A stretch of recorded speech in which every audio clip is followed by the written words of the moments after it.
బెయిల్పై విడుదలైన రేవంత్ రెడ్డి కోర్టు నిబంధనలను ఉల్లంఘించారన్నారు ఎంపీ వినోద్ కుమార్. చంద్రబాబు కుట్రలో భాగంగానే రేవంత్ అవినీతిని ప్రోత్సహించారని ఆరోపించారు.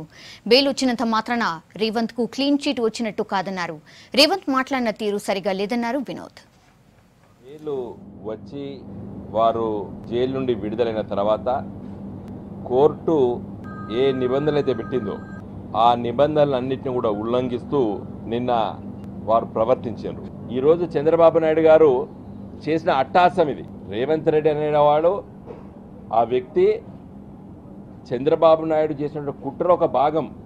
నువ్వు చేసినటువంటి ఆరోపణలు, చేసినటువంటి మాటలు అది చాలా అసహ్యంగా ఉన్నాయి, మాట్లాడే విధంగా లేవు.